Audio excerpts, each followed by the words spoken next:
Welcome to the CereCore podcast, where we focus on the intersection of healthcare and IT. From practical conversations to strategic thought leadership, let's unpack the decisions, challenges, and journey of those whose purpose it is to deliver technology that improves healthcare in their communities. Well, today on the CereCore podcast, we're pleased to talk to Dr. Patrick Woodard, the Chief Information Officer at Monument Health. Dr. Woodard brings a unique perspective to the podcast because he is both a physician and a CIO. He has experienced firsthand how technology solutions can transform the way healthcare is delivered and the positive impact it can have on patient outcomes.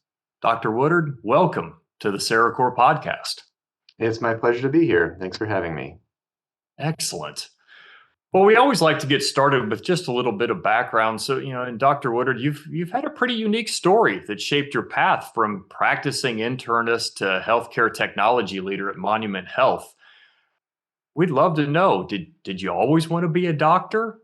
How did you get into technology? And then we'd love to hear a little bit about how those pieces came together and more about Monument Health and the great care that you provide for the populations across multiple states. Yeah, absolutely. I think first I'll start with just commenting about how grateful I am to be at Monument. I grew up in the state of Nevada, which is, two population centers with nothing in between. And so I've always felt connected to the types of care that needs to be available for people who otherwise may have to drive hours or, hundreds and hundreds of miles to receive high quality care. And so being in a place like Monument, which is based in Rapid City, South Dakota, Western South Dakota, our patients come from all over. It can be from southeastern Montana or Western Nebraska, Wyoming, North Dakota, and all of South Dakota. And one of the things that really is impressive to me about the way that Monument exists is just how integrated and integral it is to the community. And so from that perspective, it's both kind of a relationship to the community that I've had since I was young, but also a really core pillar of healthcare in Western South Dakota. So from that perspective, it's a place that's very near and dear to me, even though I've only been here for 2 years. I'm very grateful to be here and look forward to many more years here. I think when you look at where I started, I never would have thought that I would be a CIO. Partly because I didn't know that was even a job until much later in my career. Sure. And I became a physician almost by accident, in that when you're a kid, I remember I had a book, and it was one of those books of you can be anything you want to be, whatever. But there were only like 10 options, right? There's like astronaut, police officer, sanitation worker, doctor, teacher, right? That's like, there's not that many options. Yep. And so when you're thinking I'm 6 or 7, well, some of those are cooler than others. And I kind of gravitated towards the idea of being a physician, partly because those are you go to your pediatrician, you see a teacher. I don't know too many astronauts. So you kind of like anchor on the ones that you can see. But I ended up going to college initially to be a performing violinist because both my parents had been musicians and I was a decent violinist. And so I went to the Peabody Conservatory in Baltimore, Maryland for that first year of college. In the course of being there, I recognized that although I really love music and it's still part of my life today, it wasn't something that I necessarily realized would be a great day-to-day, because when you're when you're in high school and you're practicing, it's part of your life, right? Sure. When you're at a music school, it's your whole life. Yes. And I recognized that there was something else that was missing, and it was kind of like that academic element that I really loved violin, and I still do, but that it wasn't the only thing that I loved. And so it became increasingly difficult for me to rationalize dedicating and kind of narrowing down on this one part of my life.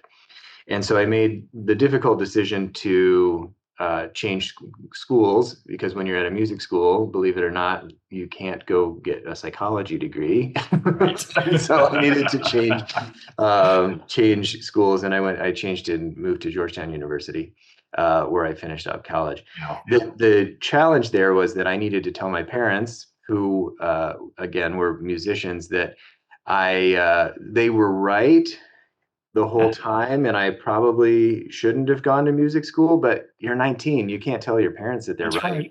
So I needed to tell them that something reputable, and I kind of went back to that early anchored idea of becoming a physician. Mm-hmm. And I got in the pipeline.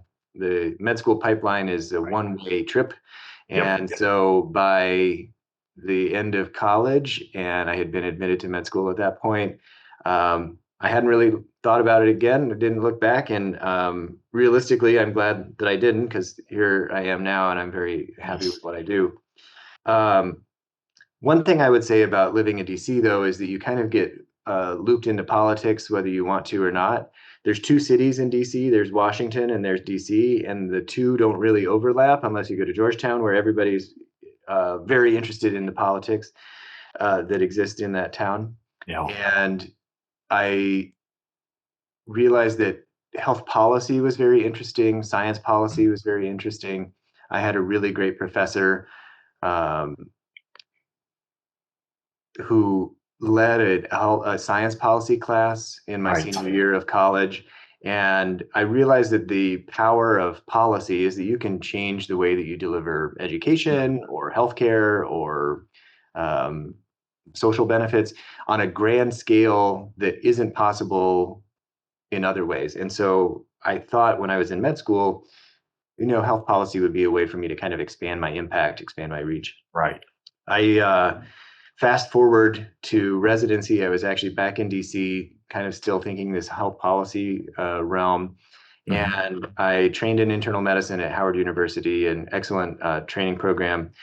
And there was a bad outcome that happened there that everybody heard about. And I realized that using some technology rather than the paper we were using probably could solve that problem. And I dusted off some kind of coding skills and some of my old nerdiness from my youth, and wrote an application that would prevent that type of bad outcome from happening again.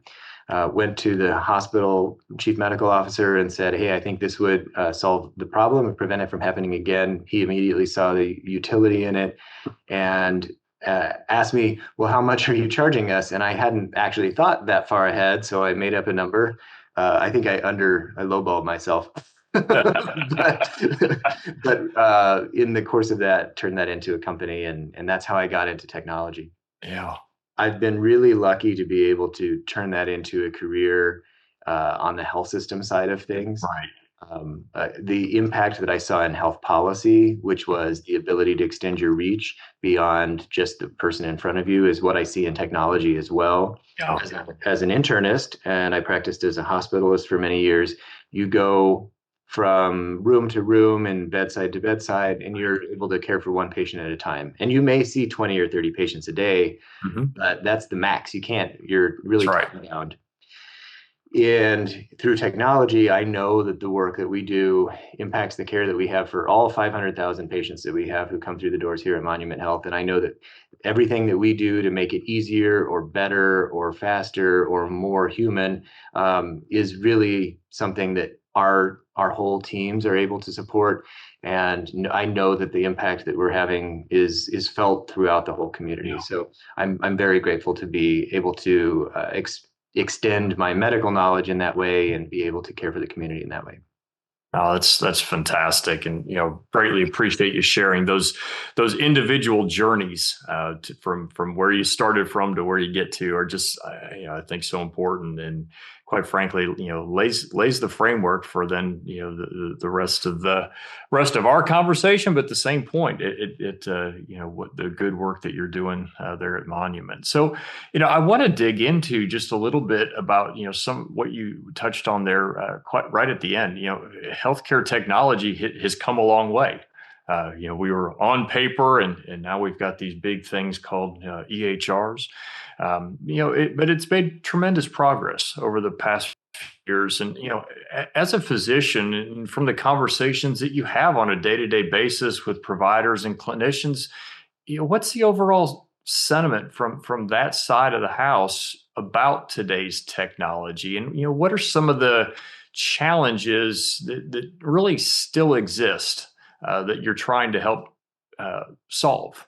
And then really, what would you hope, or what do physicians hope that healthcare technology leaders would understand about the convergence between technology and patient care? It's a great question. I think we have to remember that 10 years ago, the vast majority of health systems were still just kind of in the midst of putting in an EHR. Right. Maybe they'd had one for lab or radiology for a bit, but they hadn't gotten to physician. Maybe they were doing physician orders, but they weren't doing documentation. And 10 years is not that long of a period of time if you're thinking about the arc of a career. So if you're most physicians come out, finish residency and their fellowship when they're in their early to mid 30s, and so they have a 30 or 35-year career ahead of them. That means that in a 10-year period, a third, maybe, let's say, of physicians can remember a time or can't remember a time without EHRs, but 2/3 of them didn't That's start right. this way. So it's a big change from where we were, even when I was in med school, documenting on even residency, frankly, documenting on paper. And the promise of the EHR was always that you'll have all the information you need at your fingertips, which is true. That's still true today.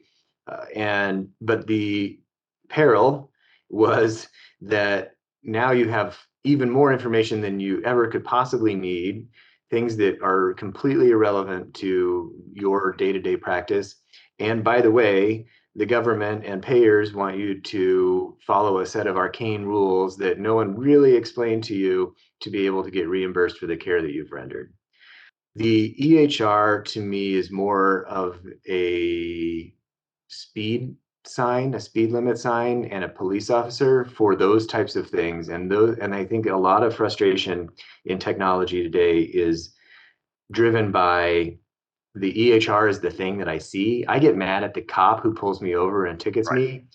Well, they're just enforcing the rules. The EHR is just enforcing the rules that a regulator or a payer put in place. Do we like the rules? Maybe we don't. Are they intended to provide safer, more high quality care? Probably. Or in some cases, just to reduce cost, which, is good on a societal level. On an individual patient level is maybe a little bit more challenging when you know that the right thing to do for this patient doesn't need to necessarily be hindered by a payer who wants to argue about whatever pre-authorization and what have you. I think so. To that extent, I'd say largely physicians are over their irritation of the EHR from that perspective. Right. But we're kind of into a new realm where when things should just work and things should just make sense. I sat down with one of our cardiologists recently, and we were using an AI documentation tool, which I think is a fantastic time saver. We meant to do it as a small pilot of 25 docs. Within a month, we had over 100 on it because it was just so successful, which is unusual. You don't usually, as a technology leader, you don't usually get to put something in that people like that much. So it's rewarding to know that you have something that is that useful. Right. And so I was sitting down with one of our cardiologists, and he was commenting that, it's great, it saves him some time, but it's leaving out some of the elements that he needs for his clinical practice. So as a cardiologist, especially with somebody with heart failure, you would want to know how often, for example, the patient gets short of breath when going upstairs. Can they go up 2 flights of stairs? Can they go up 6 flights of stairs?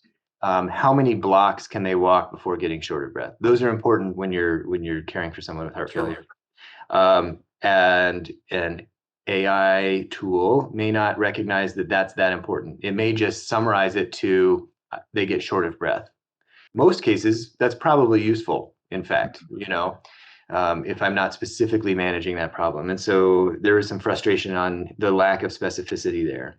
And so we're almost at the place where he wasn't complaining about the EHR. He wasn't complaining that the tool isn't good. He was saying almost in a way that it's too good and it's over summarizing and it can't read his mind. So if that's what we're worried about, I think we've made great progress and I'm really encouraged by that. And what I think is a challenge now for docs is how do all of these things fit together? We ask people to do more with less every day. That's been true for years. The piece is accelerating. It's becoming more and more true every minute. And to that end, every new tool that we give someone, how do those all fit together? I mean, if you pick up your phone today and you look through all of the applications that you've downloaded, how many of them do you actually use? Did you just download the kind of rewards app at Qdoba once and never have looked at it since? That doesn't add any value. It's like it's just there. And I think we need to be really cautious as we think about what we're putting in front of providers. How do these all work together? Because we can't be, number one, spending money, and number two, asking people to dedicate their mind power, which should be spent on patient care or wellness or avoiding burnout or their families, and instead be asking them to figure out what does this app do. So I think we have to be really cautious as technology leaders to recognize that by and large, providers come to work every day to do a good job caring for patients. And the more kind of clutter we put in front of them, it makes it harder to really focus on the things that are truly important. Interesting. I think that's a great point, and maybe I'd love to have you expound upon that a little bit more, just even in the breadth of the overall organization too, because you've experienced kind of those all phases of technology, right? From ideation, implementation, adoption, ongoing improvement. You've talked a little bit about some of those things in the context of the physicians, but holistically, what are those barometers for success and satisfaction, for the providers, but then also for the remainder of the organization when you're looking at these types of new technologies? It's all about adoption, truly, because adoption is both the end game and also the metric. By which I mean, if people are using it, it's either because there's some sort of policy or dictatorial version of it, which is probably less effective than we think, or it's because the tool actually just works. Right. And if I look at let's take the AI documentation tool. Our goal really was to replace a different tool that wasn't quite meeting our needs. And we were just hoping, frankly, to save some money for the organization because the new one was less expensive than the old one. And we can put something in for the docs that were using the old one that maybe would at least be not worse and perhaps better. And so by that metric, we hit that, day one because we were saving money, and the 4 or 5 docs who were using the previous tool now are using the new tool. That hit the mark, but I think where you're really able to see the joy come out of it is where it was so explosively successful just because of word of mouth, and that again, we had to expand the opportunity for more docs to get up on it. So in the grand scheme of things, we're actually spending a little bit more money than we were before. But our adoption is, 50x what it was before. Oh, wow. And if you think that if you want to take a lean perspective and do a time study and see how much time is being saved across the organization by using this tool, it's almost incalculably high, which is great. So adoption there to me is a proxy for everything else. Yeah. And now the tool could also not work, right? I mean, people Right. could be adopting, or maybe they're adopting things we don't necessarily want them to have, tools that help them solve a problem that we don't necessarily know about, and so they go out on their own and find something. That happens occasionally. I think it's a good opportunity for us to step back and say, well, what is the problem they're trying to solve? And is there something that Right. we either already have in place that they don't know about or that we can expand the use of? So I think there are always opportunities to kind of, chat with your docs, hear what people are doing, chat with I mean, and I've spent a lot of time talking about physicians, but they're not our only caregivers here. Indeed. Really trying to understand what are the real challenges we're trying to solve, and what are the pieces that we can put in place to do Yeah. that. But again, I would go back to, how does this all work together? If I was chatting with a really innovative AI company the other day, but they don't really, their product asks clinicians to document both in their tool and in the Mm, EHR, and I don't want to do that to my right. teams, right? To our caregivers. Why would I ask you to do double work? Maybe it's because it helps the organization. I don't know. It's a really hard sell for me. Yeah. No, that's a hard one for sure, and one that I think will. You see some of that technology wise, particularly on the onset of a technology, and then that usually goes away pretty quickly. So, and that's a great segue into talking about the fact that, guess what? It's a shock to everybody, but no technology is perfect, right? Well, absolutely. IT Yeah. IT issues are going to happen, and as a physician, what are some of those key ingredients for really good healthcare IT support? And then maybe pretend that you're not a physician and only a CIO. What would that key ingredient be the same, or is there something else there as well? I hope it's the same, but you never know, I suppose. I liken it often to when you walk into a room and you flip a light switch and the lights Mhm. turn on, you don't think anything, actually. Mhm. The lights came on. Only when it doesn't turn on, then you have to start going into kind of your troubleshooting mode. Well, did this light burn out? Is it only this light that's not turning on? Well, did I fail to notice that there are no other lights on in the entire building? Is it just the kitchen that's not turning on? And so I have to go downstairs and find the breaker and flip Yeah. that or what have you. Um, it's the same in the technology that we put in front of our caregivers as well. When it works, you shouldn't notice. And I Mhm. hope that almost everything that we do or that we put in place just works and you just kind of don't notice it. The computer logs in quickly, the EHR loads, you find your patient, you get your Mm. work done and you go home. So from that perspective, that's the goal, right? Yeah. That's the kind of invisibility of the technology that we put in place is really all about supporting the relationship between Right. a caregiver and a patient, and ensuring that we're able to render high quality care in a way that's compassionate and human oriented. When things deviate from that kind of it just works philosophy is when there's the friction that makes people either irritated or frustrated or leads to burnout or leads to dissatisfaction with the working environment or the tools in front of them. And I think that's what we're needing to constantly fight against. Mhm. There's really no benefit in asking people to do extra, right? Everything that we should be asking folks to do should be in direct service of high quality care, human centered care, making this a great place to work. And anything that is just extra we really need to define why we'd be asking them to do Right.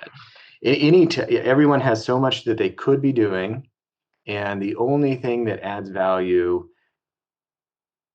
are the things that add value. Anything else is just extraneous. So I think when you think about it from a physician's perspective, you really need to understand why would I do this? And to a physician, I mean, we all swore a Hippocratic oath, usually early in med school, and then we kind of redo it later as Yep. we are graduating from medical school. It's That's the perspective we come to it from, which is we should be not doing harm. We should be adding Mm-hmm. to the patient's quality of life. And when it should be the same with any of the tools we do. If I have to log out into another tool to read an echo, I don't necessarily mind too much because I know that um, this is an imaging tool and that one's not. That's not hard for me to understand. It's pretty straightforward. If I have to then log into a second imaging app, and we don't do this, but I can imagine a scenario in which this could exist, to have an AI then read the ejection fraction and get to a better level of granularity there. Well, that doesn't make as much sense to me because those are both imaging related things. And where's the added value to the patient there? That's just so I think it comes down to where's the value for the patient. As a CIO, taking off the doctor hat, if I'm not going to the front lines and asking those questions, then I don't know what I'm doing. You have to really be able to understand it from the people who will end up using it. Ultimately, our whole existence is based around high quality care for patients in our community. Every caregiver who works here is coming to work with that same kind of mantra to do the right thing every time, to be able to care for those folks. And so as a CIO, I need to approach it from that same perspective. I would also note, although I am a physician, I'm an internist. And although internal medicine is itself kind of a more broad discipline, I can't possibly know everything. And if I'm assuming that I'm that I know what a gastroenterologist would need, even though it's a discipline of internal medicine, I'm making a probably false assumption. And so I think I would lean on you still. There's no way to skip the obligation of really listening to the front line, listening to your physicians and caregivers, and understanding what are the real problems in front of them. How can we solve them collectively and get there? So I think you still need to listen. Indeed. No, I think that's spot on. And, just focusing a little bit more on that concept of support. I know, our organization started working together a couple of years ago from an IT perspective. And, today we support your providers and if they have an IT issue and work closely with your other application teams. From your perspective, what are some of the benefits of working with a partner organization around areas like that patient facing and clinical support? It goes down to it just working, right? Yeah. The light switch. Yeah. The light comes on when you flip the switch. Yep. I think the reality is that we're a small, medium-sized health system in a geographically challenged area. We're fairly remote. Mm-hmm. We're the busiest ER in Western South Dakota. In fact, I think we're the busiest ER in all of South Dakota. And the next one of any size, trauma center or what have you, is more than 300 miles away. Right. Which means that if you're going to get care here, it's us or nobody, which to me really is important. That means that we have to do it right all the time. Mm-hmm. Our light switch needs to come on all the time too. That's right. But we also have, a fairly small population compared to, New York or LA or even Denver. And when you are trying to balance the right approach to resourcing your own internal teams and functions that you need to deliver, there's a balance between how do we do it in a way that is successful and functional, and how do we do it in a way that recognizes staffing limitations or what have you. And so for us, it's about the ability to extend limited resources in the most kind of fiscally responsible and staffing model kind of agnostic way that allows us to be successful 24 hours a day, 7 days a week, 52 weeks a year, that maybe we wouldn't be able to do with a fairly small clinical desk. help desk, those types of things. So from that perspective, if we're thinking about it from the approach of the light has to come on every time you flip the switch, Right. that's true at just the same at 2 a.m. as it is at 2 p.m. So I think thinking about it from the approach of how do we best balance our needs, our true clinical needs, with those of the realities of health system, which is fiscal and who's in the HR pipeline. That's right. That's right. Now that's excellent. And you touched on a little bit of balance there, and I think so many times you hear the conversation around work-life balance, and that's tough, regardless of whether you're a physician or a really IT leader, et cetera. But there's also a lot that just an IT leader has to balance, and whether it be innovation, cybersecurity, user satisfaction, patient safety, patient quality, you name it, the list goes on. Do you have any advice for other healthcare leaders around just how to approach that and maybe balance it out? Several years ago, one of my really good bosses that I've been fortunate. I've had almost exclusively good bosses in my career. But he was a physician leader as well. And I don't know if I was like whining about something or just having a bad day or whatever. And he was like, well, Patrick, there's no such thing as a work-life balance. There's only a work-life blend. Yep. And I don't know if he was trying to be reassuring. He was not. It was not reassuring at all. But over time, I kind of got to understand what he meant. And I think there's a really focusing, kind of narrowing down on what are the things that are really important and jettisoning the things that aren't, or at least putting them on a parking lot. Maybe you can come back to them later. But let's really kind of narrow down what we're really focusing on. I'm reading a really good book, which I might recommend to your listeners, called Slow Productivity. And the concepts there are really around get rid of this pseudo productivity, this kind of working for work's sake. There's really no benefit in looking busy if you're not achieving anything. And what are the things that really matter? What are the true items that'll really, for me, drive value for the organization? And then how can we focus on doing maybe less but higher quality work, and getting rid of the chaff, right? The pseudo productivity elements. And to me, that's, I think, where that work-life blend is beneficial, in that I have been fairly aggressive about not doing the kind of meaningless work, because there's so much, right? I mean, you could do 24 hours of work in 2 hours if you really wanted to, or because it's nonstop, right? There's always something. I mean, in the time that we've been talking, I'm sure I've gotten 20 emails, most of which don't matter. And recognizing that if we do more important, higher value, higher quality work, and get rid of the kind of pseudo productivity, the kind of just like working for work's sake, then at least then you're able to understand the meaning and really tie the meaning of what you're here for to what the value is that you're delivering. And so from that perspective, and this is my perspective only, I think everybody's going to have to come to it on their own.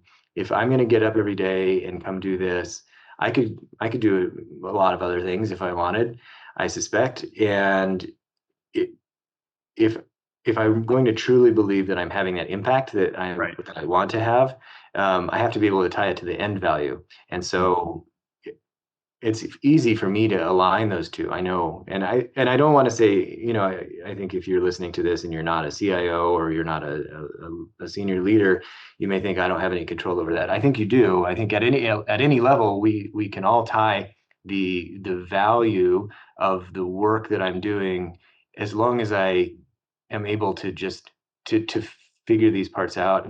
and to really connect yourself to the caregivers and the patients that are in some cases across the street, or maybe they're across the country, but really recognizing that there is a direct value to the work that we're doing and the work that we have that we're seeing in the community.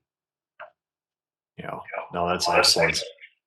And you kind of touched on the fact that was a piece of, I guess, guidance or advice that you had given. Is there anything else or another nugget of good advice that someone shared with you, that's helped you along your career journey that you'd like to leave with our audience as well? I would go back to the listening component. Yeah. Before this, a few jobs ago, I was the chief medical information officer. And in that role, you don't have any direct control, which is both great and awful at the same time, in that when you can't do anything, you can just be like, kid, sorry. On the other hand, that doesn't absolve you from the obligation of trying really hard to get the right solutions for folks. And so in that, you're kind of an emissary, either between IT or between physicians, or kind of all of it all at once. And from that perspective, you are really forced to learn and listen to your stakeholders across the organization. Now, as the chief medical information officer, you think your primary stakeholder may be physicians. That is perhaps true, but just if you've ever been in a hospital or had a family member in the hospital, you see the doctor for 10 minutes maybe, and then the nursing team and the rest of the caregiver team that are there are the ones who are there doing the rest of the work. They were the other 23.5 hours of the day. Yeah. And so your true stakeholder group is all of those people, because if you fix something just for the doctors and make it worse for the nurses, number one, you're going to get hell for it, as you should. And number two, you're impacting a really small part of the care delivery system. So I learned early that you must listen to everyone across the entire spectrum and take into account all of those perspectives. And so bringing together a cross-functional collaborative team, I don't think has ever ended up with a worse outcome than doing something in a vacuum. Right. And now I wouldn't necessarily advocate for putting 100 people in a room and trying to manage by committee that way, but at least recognizing that you have a broad group of stakeholders who all have a vested interest in realistically the same outcome, right? It's caring for the patient. Yeah. But recognizing that you have one viewpoint and you may have many correct answers, but you don't have the whole viewpoint. And so you're obligated as a leader to listen to those others and kind of put the pieces together in a way that makes sense, and recognizing that you may be wrong, and that's okay, as long as you're pulling all of the other pieces together and coming up with something that actually works better for everybody. So from that perspective, I think it really goes back to listen more, listen frequently, and recognize that the group of stakeholders that you're impacting is much larger than you think almost every time. Indeed. Well, Dr. Woodard, I've greatly appreciated your time, and honestly, our conversation today has been fantastic. So, any last words of wisdom that you want to leave with our listening audience? Keep listening. That's perfect. That is perfect. Well, excellent. Well, Dr. Woodard, thank you very much. Thank you for your partnership, but at the same point, thank you so much for your insights today. They were fantastic. It's my pleasure. Thanks for having me. You're welcome. Thanks for listening to the CereCore podcast. We hope you enjoyed this conversation. Follow us on your favorite podcast platform for more episodes. Connect with us on LinkedIn. Visit our U.S. website at CereCore.net. And for those abroad, visit CereCoreInternational.net. Learn more about our services and find resources. At CereCore, we are healthcare operators at heart and know the difference that the right IT partner can make in delivering quality patient care 24/7. Let's help make IT better. Here's to the journey.